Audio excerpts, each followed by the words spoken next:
So, what is this thing called Halloween? And what does it have to do with Christianity? And why should we care? If you looked on internet anytime lately, social media, you'll hear two loud voices. They're actually a small group of people, but they yell really, really loud. One is the people who are right wing in the Christian church who say that Halloween is a time of evil and the devil and witches and all sorts of nasty, nasty stuff, and we don't want to have anything to do with it. On the other side, we have people who are arguing against the Christian church, who are saying, no, Christianity stole all of our holidays. This is ours. It's always been ours. You don't get to have anything to do with it. Stop stealing what we own. So those two are very, very small voices, but because they are confrontational, they seem to get a lot more attention. So what is the deal with Halloween? And as Christians, what are we supposed to do with it? So Sunday this year falls on Halloween. Okay, so are we not supposed to go out and trick or treat? Are we not supposed to do any of the fun stuff? Nah, go trick or treating. There is absolutely nothing wrong with going out and getting free candy on Halloween, dressing up in the costume, having fun with your friends. It's perfectly natural.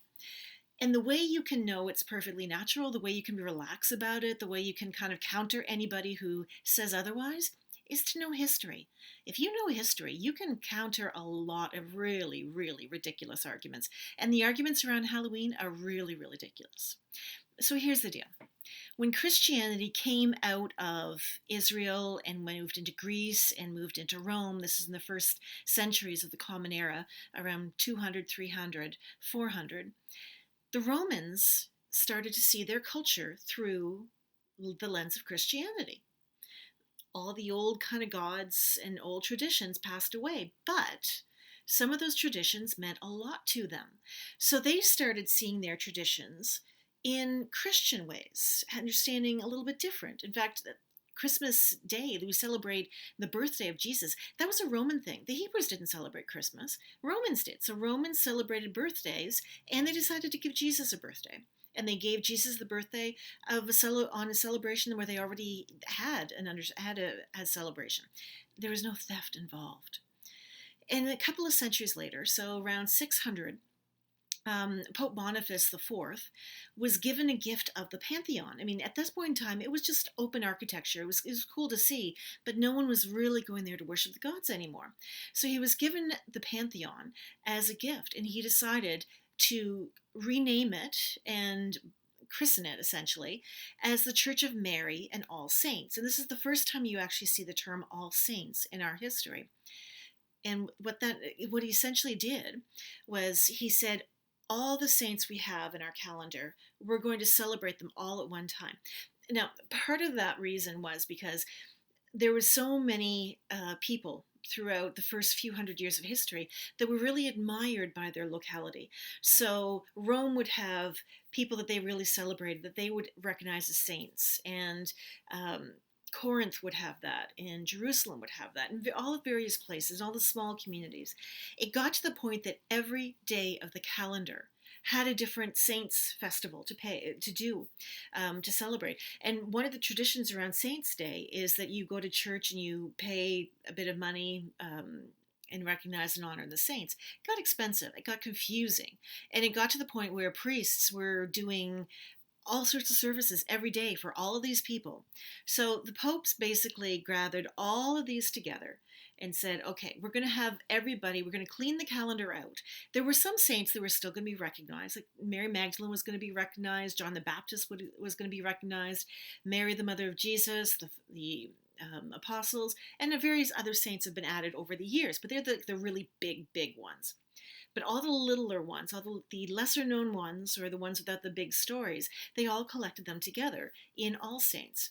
So the celebration of All Saints happened in the spring after Pentecost, and they recognized everybody all at once. And the saints were people who helped others understand about the faith and who had done great things in Christian church, helped people, served people, saved people, did all sorts of really wonderful things. They needed to be honored. So the folks in Rome did that at the Pantheon. Now, a couple hundred years later, for some reason, and we're really not sure, anything that people suggest online is purely speculation, because there's nothing, we don't know what Pope Gregory III was thinking, but he moved the celebration from May to the 1st of November. Now, the May celebration coincided with the Roman practice of recognizing the ghosts of the dead. And the November it coincided with the Celtic up in Scottish and Irish territory of their recognition of the deaths and the spirits of the dead. So there might be some connection there, but we cannot say for sure that there was. But Pope Gregory II decided to move the date to November 1st.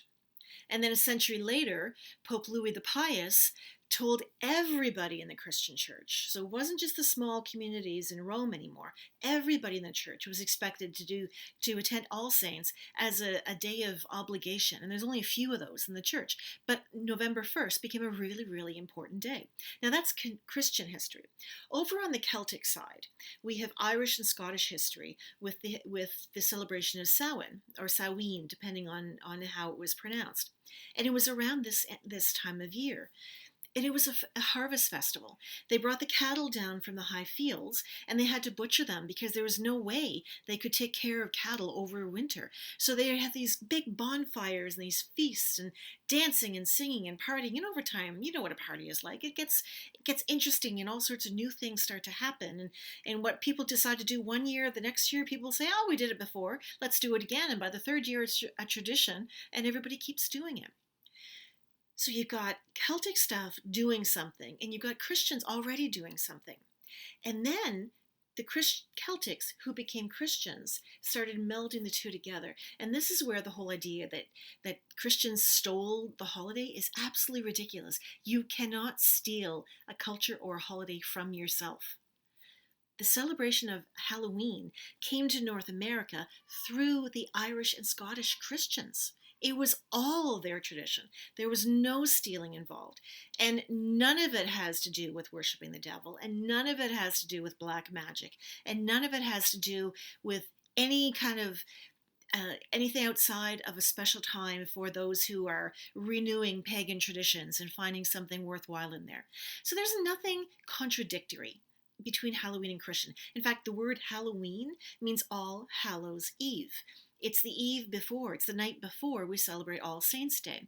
And Christians have a long tradition that we picked up from the Hebrew people. Again, not because we stole it, but because the Hebrews who became Christians brought this tradition with them of starting our celebration the night before. We do it Christmas Eve. We do it in the Easter Vigil right before Easter morning. And we do it All Saints' Day, or with Halloween and All Saints' Day. And Halloween was All Hallows Eve, and All Saints' Day was All Hallows Day. That's where the hallow comes from. It means saint. And people would get together and they would celebrate, and they would remember all the dead, whether they knew the names or not, of all the people who'd done incredible things for the Christian faith. And around the 10th century, someone decided, it's great that we're celebrating all of these really wonderful, powerful pillars of our faithful tradition, but how about everybody else? So we now have All Souls Day on November 2nd. So October 31st, November 1st, and November 2nd are 3 holy days. So if you're going to go out and celebrate Halloween, dress up, fill your boots, have a great time, enjoy your candy. But when you're getting over your candy coma on the 1st and the 2nd, remember that the 1st is a holy day for the Christians. It is the day we recognize all the people who've done things for our faith, people who nursed the sick, who helped the prisoner, who helped refugees, all the ones who all got involved with that great social justice that is really a part of our tradition. And on the next day, All Souls Day, that's the day where we recognize all the dead. It doesn't even have to be our own tradition. Everybody who has died has a place in the heart of God. And so we recognize that. So that's Christianity and Halloween. It goes together. There's absolutely nothing antagonistic about the two. So enjoy yourself, and save me a Reese's peanut butter cup. They're kind of my favorites.